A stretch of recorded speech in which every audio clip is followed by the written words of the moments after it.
Are you happy? Say hey! Say ho!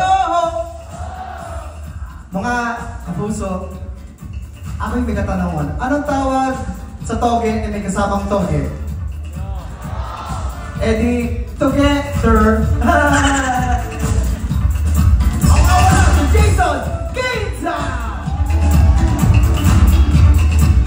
Next up! Ganda kami sa inyong lahat. Ako po si Chad Kinis, ang baklang kilabot ng dermatologist. Ang huling kumamot sa akin, naging dentist. At naniniwala po ako sa isang kasabihan na kapag nakakita ka ng saging na color green, hilaw yon. Kapag nakakita ka ng saging na color yellow, hinog yon. Pero kapag nakakita kayo ng saging na color brown, isubo nyo, ilaga yun.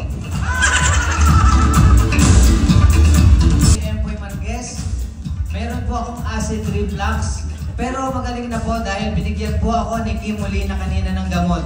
I thank you. Welcome to LOL Philippines!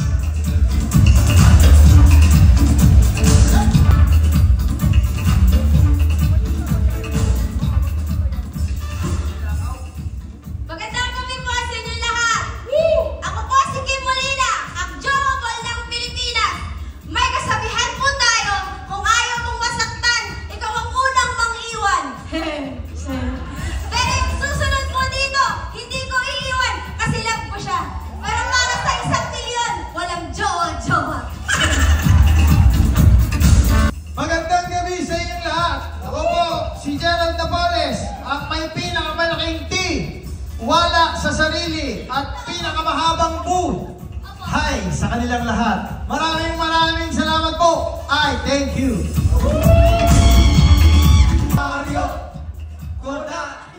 Ultario, beauty without brain is...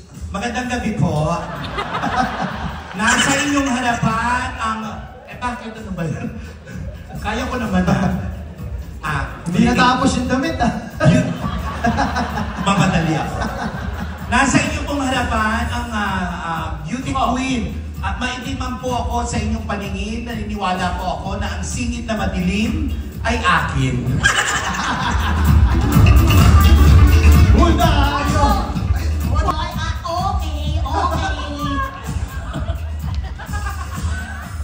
Wala akong manilaban. Alam mo, in-accept ko na lang na katotohanan na yun.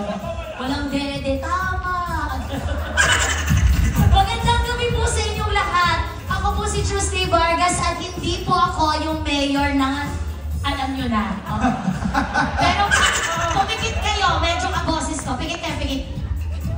Tanungin mo ako, totoo bang hindi ka nakapag-aral? Totoo bang hindi ka nakapag-aral? Negi, parang masakit na sinabihan ka, hindi ka nakapagtapos, hindi ka nag-aral. Kamusta naman? Kamusta naman? Saan ka naman pinanganak? Hindi ko na talaga alam, Your Honor.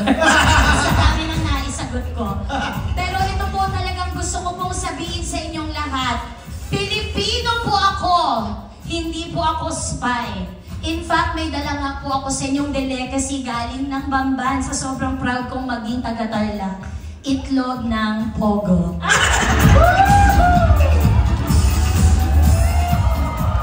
And last but not...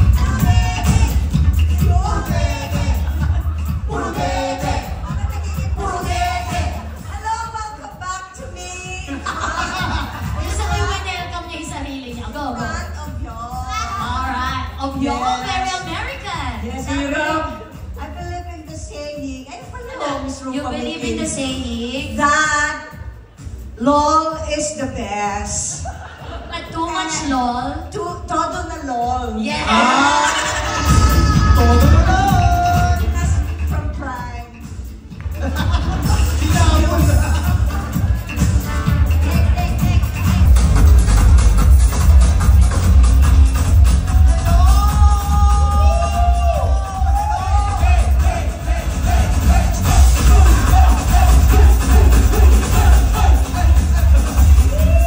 What's up guys? Magandang gabi sa inyong lahat. So narito po sa inyong lahat, narito po sa inyong harapan ang baklang di kagandahan. pero may jowa ang pangmatagal ang natagpuan. So, ano mangyayari? Ano mangyayari ngayon? Pinainom nyo kasi ng whiskey. Bakit mo tarot mo lang kinaw? Pero papawisan yung batok ko. Balik ka ulit! Hello? Alright, palakpakan niyo naman ang cast ng very first season of LOL Philippines along with, of course, Meme Vice. So Meme Vice, a very quick intro lang. Ano ang kailangan i-expect ng audience natin sa LOL Philippines? Well, pinagsama-sama niyo ang ilan sa ang 10 sa ilan sa mga pinakamahuhusay na komedyante sa buong Pilipinas. Kaya ano pang i-expect niyo kundi tumawa, maaliw, malibang, humagikik, makipaghampasan sa katabi habang pinanonood ito. Mag-e-enjoy lang kayo yung po pinapangako namin at pangangatawanan namin. Mag-enjoy kayo sa panonood itong programa kung saan masasaksihan nyo ang bardagulan of the century. Marami na kayo mga nakikitang bardagulan sa TV, sa pelikula kung sino-sino mga nagbabardagulan. Pero ito 10-10, sabay-sabay na magbabardagulan para lang magpatawa at para magpigil sa pagtawa. At kung sino man ang pinakamahusay hindi lang sa pagpapatawa kundi sa pagpigil ng tawa, ay mag-uwi ng 1 milyong piso!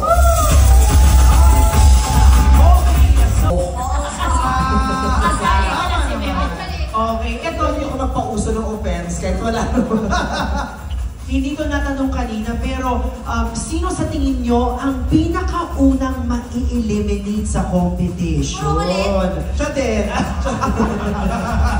Talandi siya. Tulungan. Hindi, ito si Kim. Yes. Si Kim talaga. Bungis-gis eh. Bumisis ako eh. Oo. Nag-agree ka naman doon, right? Oo. Pero I guess, how was it like competing with the jowa? With 1 million on the line? Tulad yan, sabi ko kanina, dito ko napatunayan na para sa 1 million, walang jowa-jowa. Wala. Wala talaga. Mag-break na. Tapos pag wala panalo na ng 1 milyon, magbalikan ulit. Oo, kasi may 1 million na yung isa eh. So, babalik kami. Lalabas na kung sino mas mukhang pera. Okay. Okay, two-parter pala ito. May binaon siya sa Tingnan ko sa iskal mo yung ano. Sorry. Okay, so I'm sure everybody here is excited to watch the first 2 episodes of this 6-part reality series.